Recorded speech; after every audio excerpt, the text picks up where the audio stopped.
Beneath your feet lies another world, one that's not on any map, that has no windows. But it's real. Corridors stretching for miles, hidden rooms, doors locked with codes, flickering lights underground. While you walk through the streets above, something else might be right below. This isn't fiction. These aren't theories. This is reality. In this video, we explore the secret tunnels hidden beneath major cities, forgotten infrastructure, military use, active underground networks. And one uncomfortable question: why don't we know they're there? Just a few meters beneath Paris lies a city within a city, a hidden world that most people walking the streets above will never see, never even suspect. It's not a myth or urban legend. It's real. Over 300 kilometers of tunnels known as the catacombs, stretching beneath the French capital like veins beneath skin. Dark, silent, and filled with history that the surface has long forgotten. Inside are skeletons, millions of them, remains of Parisians from centuries past, moved there when cemeteries overflowed. Skulls, femurs, jawbones, stacked like bricks, arranged with a kind of grim precision, a silent architecture made from the dead. But what tourists see, the carefully lit corridors, the marked paths, the signs, is only a fraction of what lies below. But that's just the tourist part. Just a glimpse, just the safe version. The rest is sealed off, and far more unsettling. Entire sections have been closed for decades, left to darkness and decay. No lights, no signs, no maps, just endless passages and hidden doors. There are rooms closed for decades, airless zones, and illegal chambers, spaces that weren't meant to be found, spaces that are still changing. In 2004, during a routine training exercise, French police discovered a hidden room deep within the tunnels. What they found was shocking: a full cinema, hidden, operational, and completely off the grid. Electricity, projectors, rows of seats, even a bar stocked with drinks. Paintings decorated the walls. A menu was written in chalk. Someone had created an entire underground cultural space and left no trace of who they were. Who built it? How did they get in? No one knows. No arrests. No claims of responsibility. Just a message left behind. Only a note was left. Don't try to find us. A warning. A declaration. And then, disappearance. Access is now locked down, secured by the city, patrolled, barriers reinforced, entry points sealed. But still, not everything is under control. Some believe people are still living down there. Modern explorers, urban adventurers, outcasts, cataphiles, those who dedicate themselves to mapping and exploring the forbidden zones. They move through hidden entrances, follow unmarked paths, and know the underground like others know neighborhoods. They say there are communities, stories, rules, that beneath Paris, life goes on, in shadows, in silence, just out of sight. The city that never sleeps also has a city that never sees the light. Beneath the noise, the energy, the constant motion of New York City, there's another world. One made of steel, stone, and secrets. A place invisible to most, but very real. A place that operates in the dark. New York's subway system is massive, one of the largest and busiest in the world, stretching beneath the boroughs like arteries under skin. It serves millions daily, a machine in constant motion. But within that system, entire stations have been abandoned and hidden, cut off from use, forgotten by time, or deliberately kept from view. They still exist, just not for you. One of them, City Hall Station, is an architectural masterpiece, a relic from another era when public spaces were designed to inspire. Arches, chandeliers, stained glass, not just functional, but beautiful. An underground cathedral to movement and design, all perfectly preserved, but off limits. Trains no longer stop there, doors no longer open. You can ride above it, pass within meters of it, and never know it's there. Beyond that, there are rumored security tunnels connected to Wall Street, buried deeper beneath the financial district. Designed as emergency escape routes, these passages are said to link key institutions, banks, government buildings, command centers, offering a way out when none exists above. Some reports suggest underground levels that don't appear on public maps. Basements beneath basements, floors built with no elevators or stairs leading down to them, accessible only to those with clearance, utilities, storage, or something more.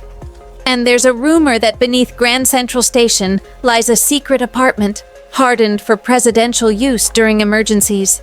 A secure space, reinforced, shielded, not listed on any official blueprint. A relic of wartime contingency planning, or something still active today?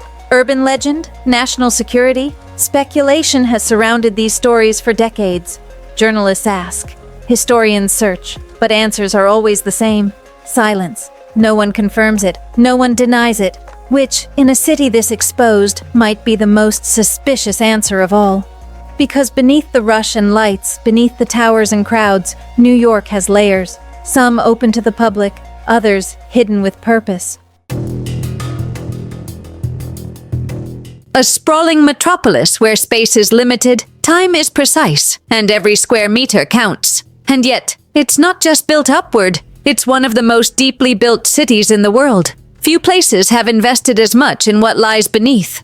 Its underground flood management system, known as GCANS, is a feat of modern engineering. It looks like something straight out of a science fiction movie. A hidden world built to confront nature itself. Massive concrete chambers, echoing with silence.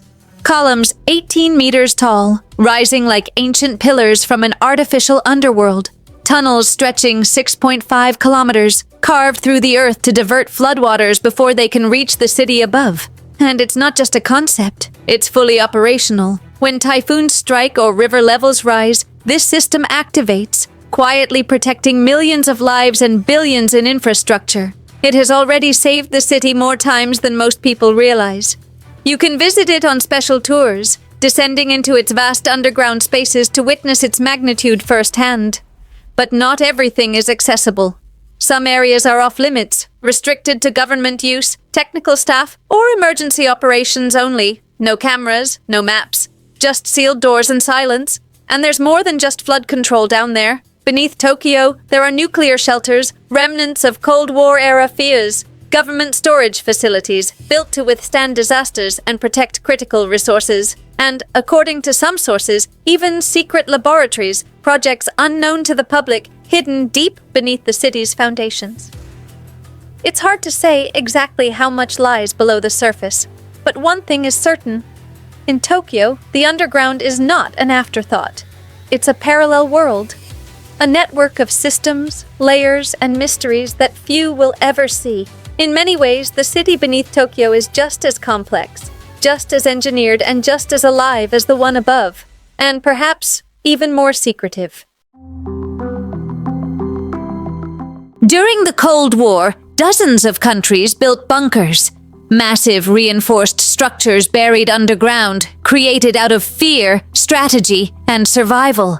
Germany, Switzerland, the USA, all constructed networks of shelters designed not just for hiding, but for enduring. Structures designed to withstand nuclear blasts, engineered with thick concrete walls, air filtration systems, and autonomous energy sources. Some were meant to hold government officials. Others were built for entire populations. Some now sit empty, abandoned relics of a different era, left to decay in silence. Others, not so much. They're still maintained, still powered, still watched. In Denver, beneath the international airport, a place already wrapped in conspiracy, there exists a network of tunnels. Long passageways with steel doors and independent power systems that function separately from the airport above. Officially, they're warehouses, storage areas, utility spaces, nothing unusual, but multiple employees have reported hallways that lead to nowhere, doors with no listed access, and areas not found on any official map. And it's not just the USA. The same is true in Norway and Russia. Deep in the mountains, vast bunkers supposedly decommissioned after the Cold War still stand, no longer on official registries, but still lit, still powered, and still guarded by military personnel. So the question remains, who lives down there? Who are these spaces for, if not for the public? And more importantly, why are they still protected?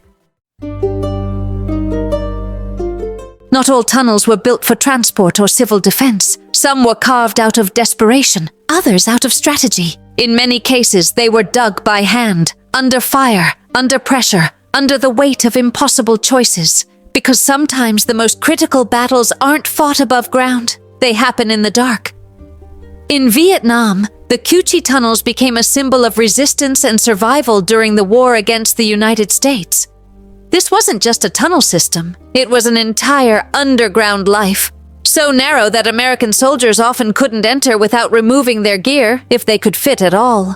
Inside, Vietnamese fighters slept, cooked, planned operations, and fought. There were kitchens, hospitals, weapons caches, even schools. Some tunnels ran right beneath enemy bases, and from there, they would disappear like ghosts. In Cold War Berlin, the ground beneath the city was also a battlefield, one of escape and hope. Dozens of tunnels were dug beneath the Berlin Wall, each one a desperate attempt to reunite families or flee oppression. Some made it across. Entire groups emerged safely on the other side, welcomed by freedom. Others ended in tragedy, discovered, collapsed, or betrayed. For those who tried, the risks were enormous. But for many, it was the only option. In Gaza, tunnels take on yet another form. Tools of war and survival. Smuggling and attack tunnels, dug in secret, are a response to the reality of siege and surveillance. They run deep underground, invisible from satellites and drones.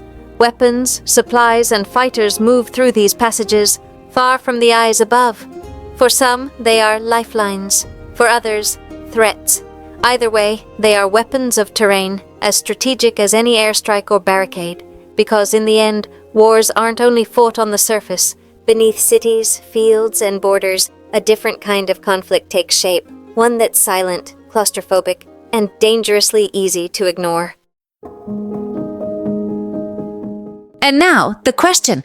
Why are there so many things underground that no one talks about? Why are some sites open to the public and others sealed with concrete?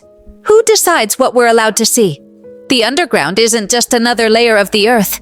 It's a space of power, secrecy, and sometimes escape. So next time you walk through the city, remember this. There might be another city right beneath your feet. One that's not abandoned, just hidden.